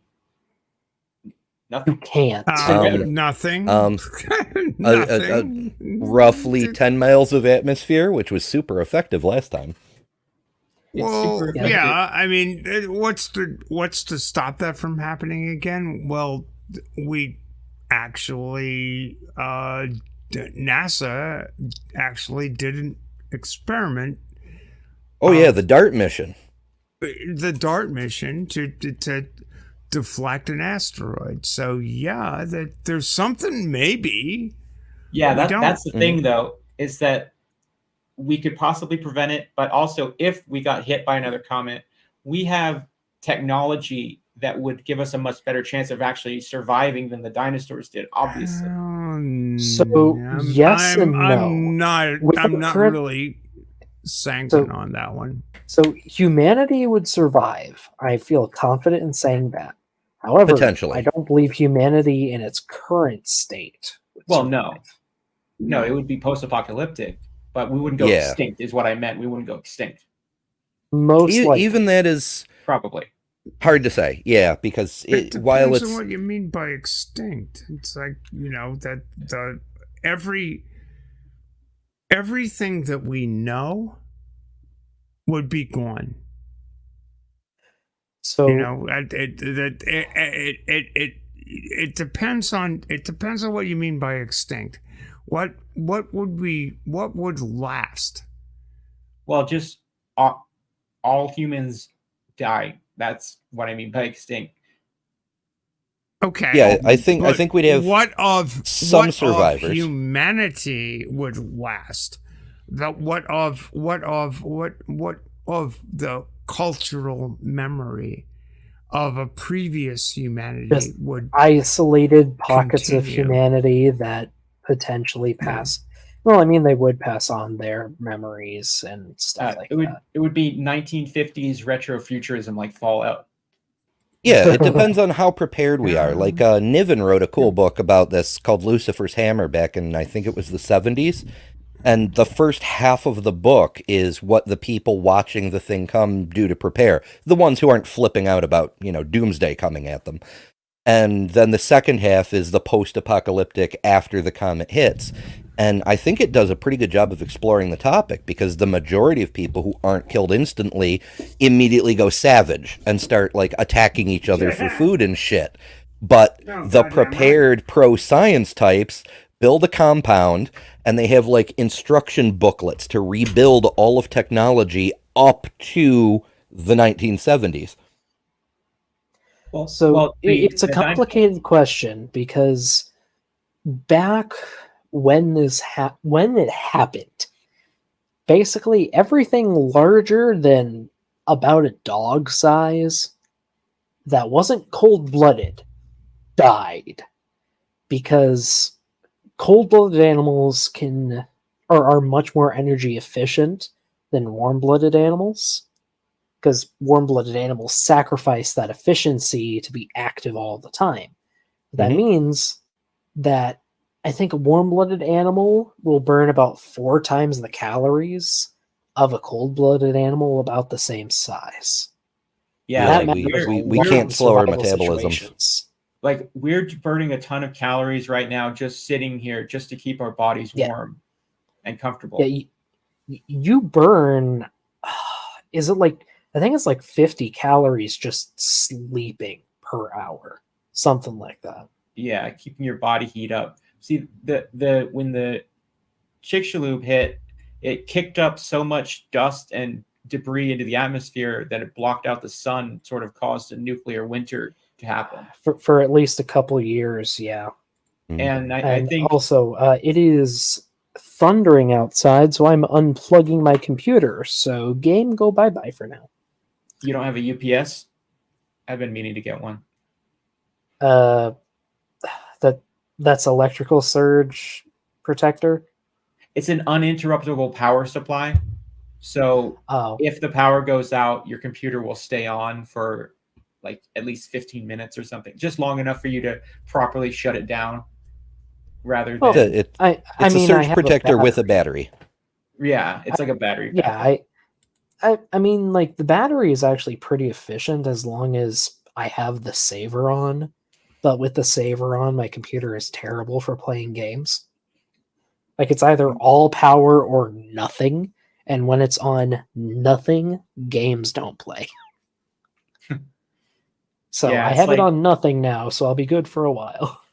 It's like trying to use a gaming laptop when it's not plugged into the wall. You're going to have like 40 minutes of battery life. I mean, it is a gaming laptop. But I think humans would and presumably have a better chance of surviving the cold. Like we would have maybe not electricity, but natural gas and different things to survive. And we have shelter. Like the big thing humans have going for them is, I would say, planning, planning, communication, and memory. Like humans are good at remembering things, good at coming up with solutions to problems, storing relative data to most animals, and good for planning for the future. Like Yeah. Not many animals like store and cache food for later, or come up with a good hiding spot. Chipmunks do. Yes, Yeah. chipmunks are Yeah, highly yeah. specialized. We don't think about it much, but they are very specialized for hibernation.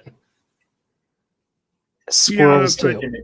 That's a crazy topic. But humans are also incredibly cool at holding a grudge and Well, ignoring bullshit that's coming at them and But I mean, let's say we're it's like, down why to haven't 5,000 why people. haven't we done anything about the fact that we're throwing a whole bunch of carbon dioxide into the atmosphere? And it's like, why haven't we done anything about all of these things because that we money. know?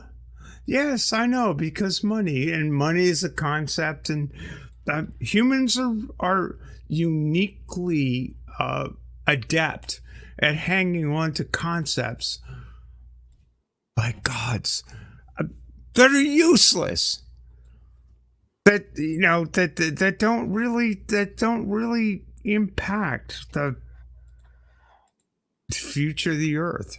It's like we're good at planning for ourselves, but we're not good at we're not good at compassion.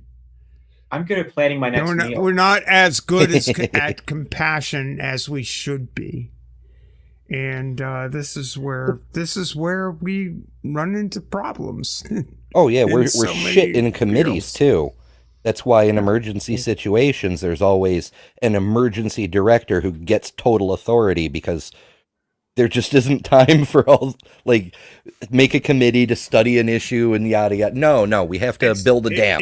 Do it now. You know. It seems to me that throughout our history we've had wiser and the wiser among us just sort of nudging us and saying, "Hey, care about each other. Care about each other." Beyond your family, beyond your kin group, beyond your nation, beyond yourself. Just nudge. Hey, care for all of you. We're all the same. It's like, don't go to war. That's crazy. Don't nudge. See, And you're right, Emperor. still here we are. You're And right still about, here we are.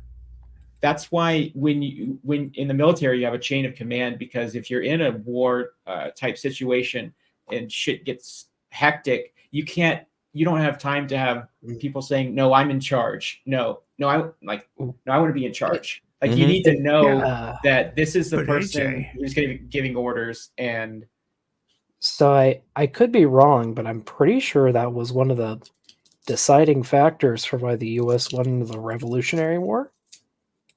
Because the way the American military worked, if your commander died, it was the next guy's job to lead. But if you were in the British Army and your commander died, you're all basically screwed. Yeah, I didn't know that, but I know one reason why the U.S. or the Allies at least won at Normandy, and that's because we were able to predict the tides. And I think they actually used machines designed by Lord Kelvin that were super old, because they hadn't really made anything better up until then, and it still worked. Old tech still works. It may be less efficient, it may be slower, but it gets the fucking job done. Yeah. I mean, case in point, I did find a game that will work on my computer right now. Yeah. Nice. Classic. But Going old school. Like it. Very old school and very cool. I like it. I used to enjoy that game. Yep. Like, no, I really think that the age-old problem of talking about things like this is simple compassion. I mean, we are so bad at it, and some humans are. Well, but every single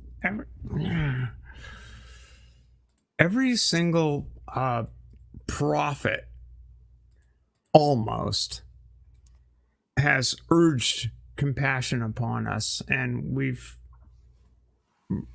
basically ignored them. Later, AJ. Oh, yep. He poofed. Ah, dang it. I clicked the wrong square. Bye, AJ. You went Nice and blew shot. yourself up. Anyway, It I don't know. happens. But yeah, I mean, there are people who are less compassionate. There are people that are more compassionate. There's a real wide range of variability. You had to know that one was a bomb.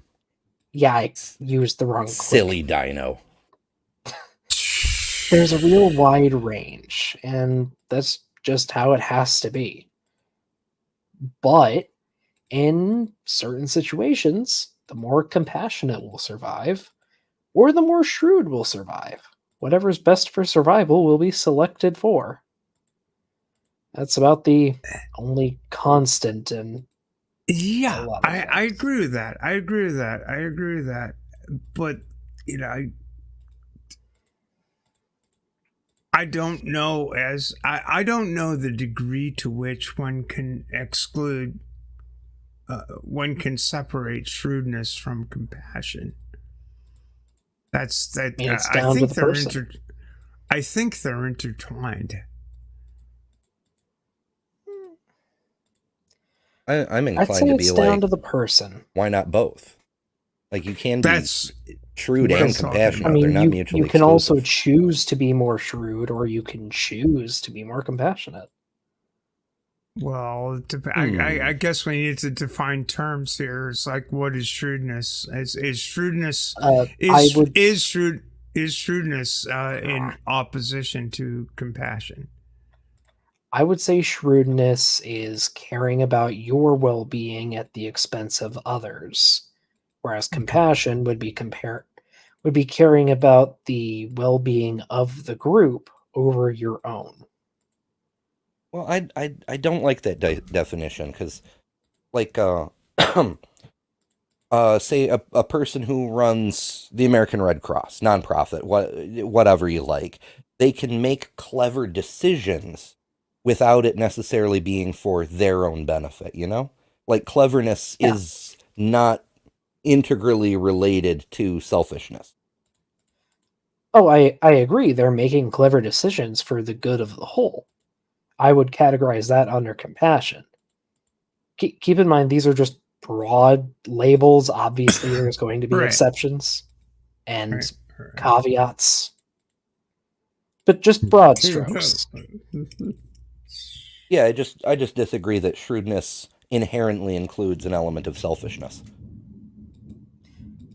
Maybe I not always. That's how I'm think it defining them in this does. discussion, personally.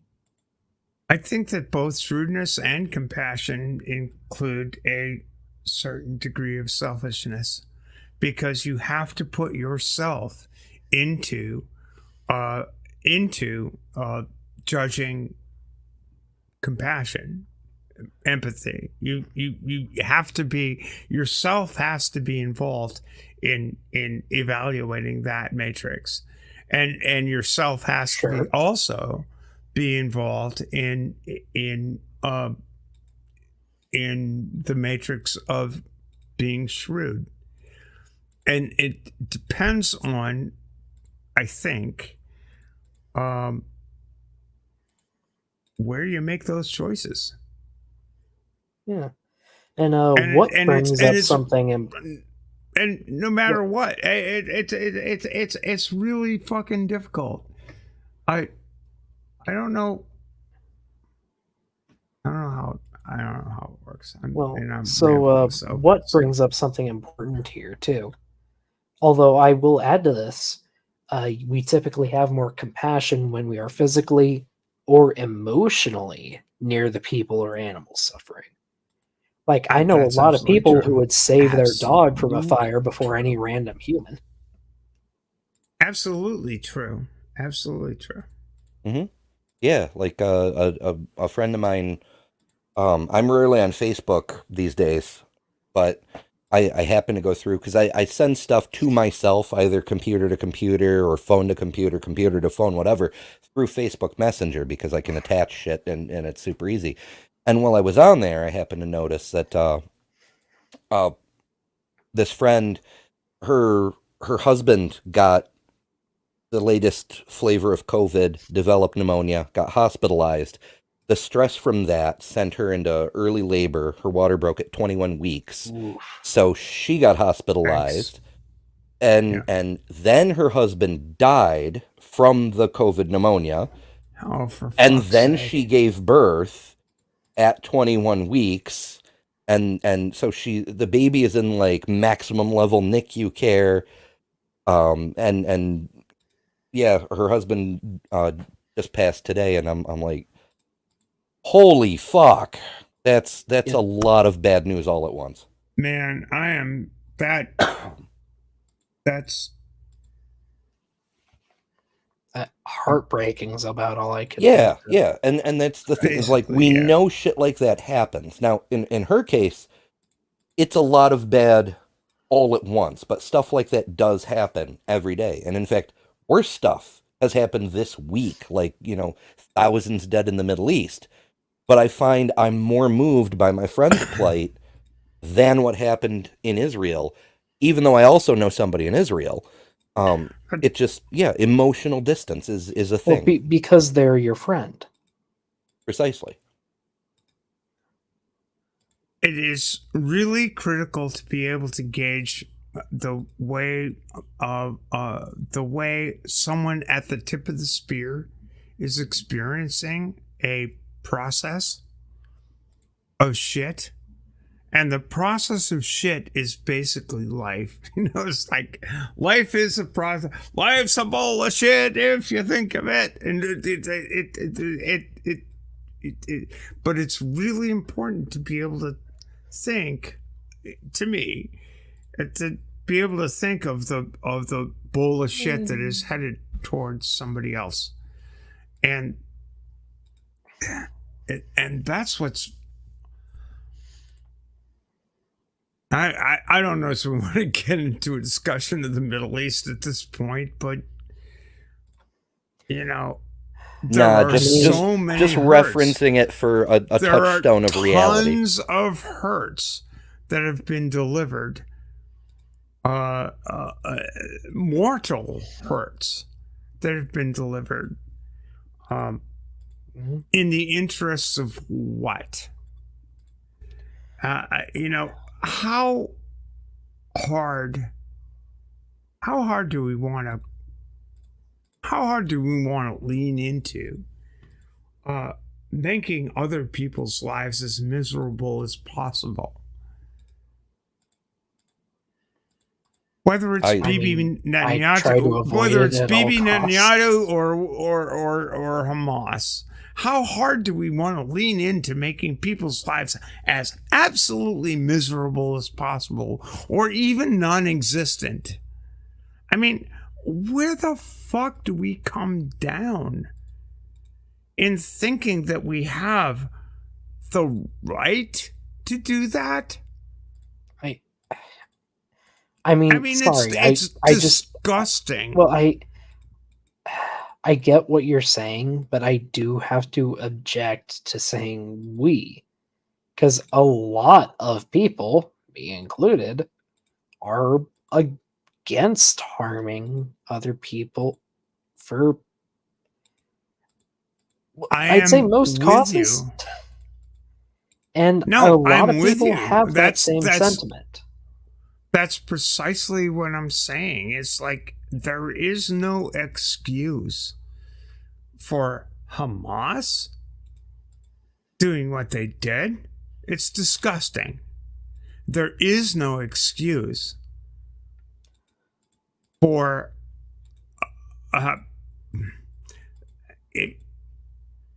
there is no excuse for to harm civilian populations. There just isn't. There's no excuse for killing, period. There isn't. I mean, I agree with most of that, though I do think there are situations in which killing can be justified. Not of innocent civilians, at least the overwhelming majority of cases.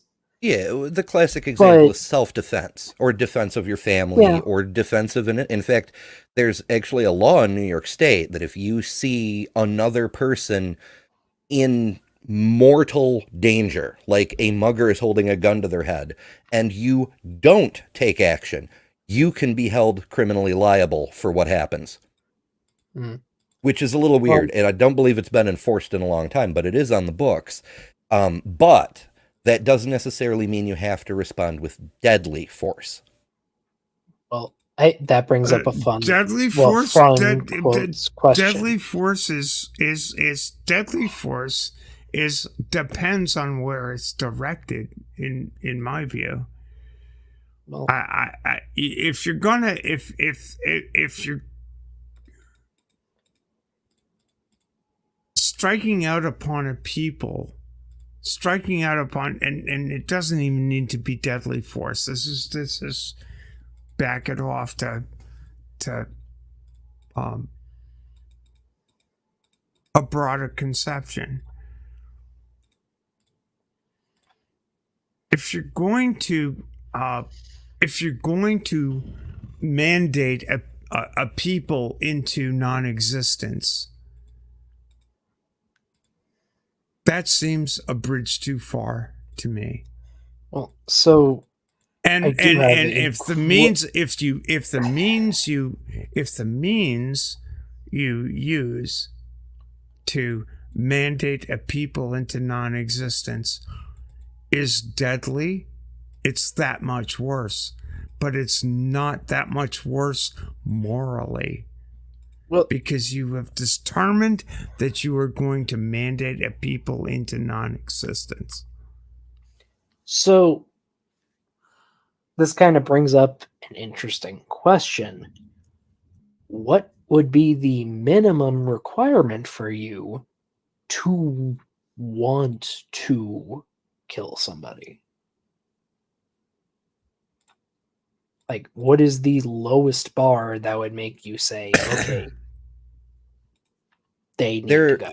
There are situations where I wouldn't feel bad if a person stopped living as a result of it, like self-defense. If a person attacks me, I will stop them. I will try not to do any more damage than necessary. But if it goes badly for them, I'm not going to feel bad. I think the only situation I can think of where I'd actually want the person to be unalived is if they hurt my kids. Yeah, fair. Are you asking me? You want what? That's just like a general question. Because I feel similarly if they are going to cause, I would say, grievous harm to honestly just another person, but especially people that I care about, then I would have very little misgivings about doing such a thing. For people who want to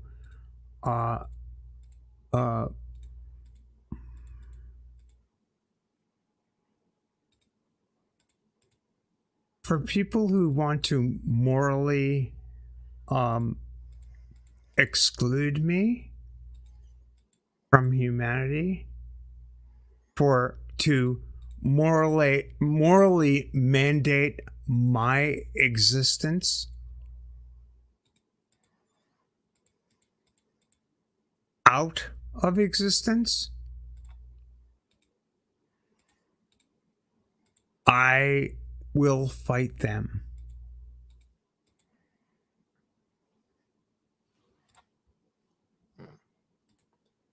Janice Raymond, quite famously in 1979, wrote, the solution to transsexualism is to morally mandate it out of existence.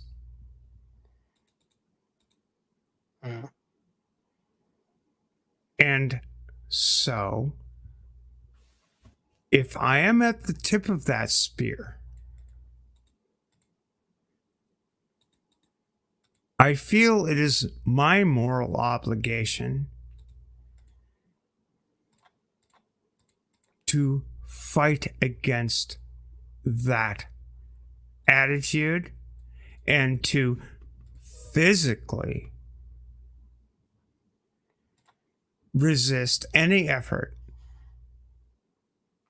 against me personally. It is different when you're at the tip of the spear. It is different. There. When someone says that I should be morally mandated out of existence, I feel morally obligated to resist that. Yep. Fair enough. I Quite can so, agree quite with so. that. What raises an interesting point. Obviously, unaliving people in defense, totally morally justified. What about mercy, though? Like, take, a person who has a chronic, horrible, terminal condition Sure. and is That's an nothing but interesting suffering. question. I am for assisted. Yeah, I'm just realizing this is on YouTube. Got to be more careful with words. Mhm. I am for assisted passing, I guess you could say. Shuffling from the mortal coil.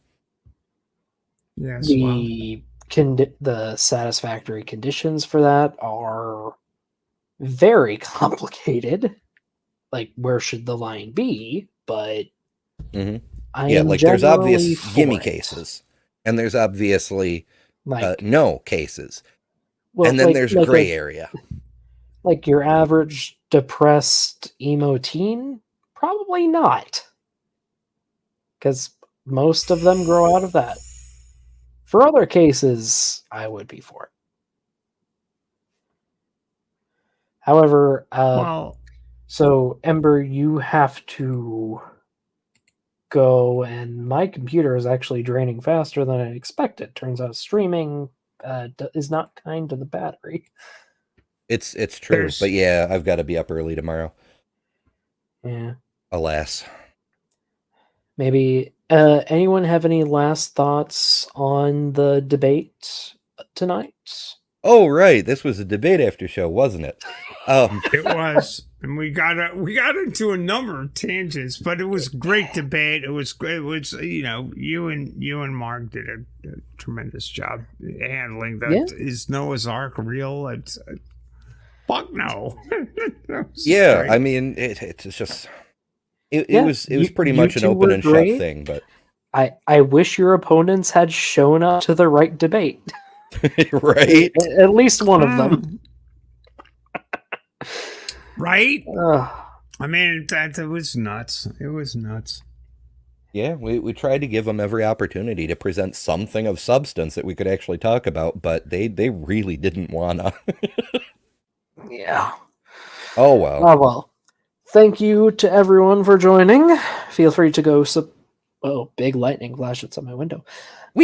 Oh no. Sorry. Feel free to go subscribe to Ember, go subscribe to Mark, go subscribe to anyone else who popped up tonight. AJ, Stephanie, BMZ. Well, BMZ, technically BMZ does have a channel, go subscribe to BMZ. What the hell, Let's see. Ember has a Patreon. Mark has a Patreon. If you enjoy these after shows, I have a Patreon. Yes, Doc indeed has a Patreon. Yes.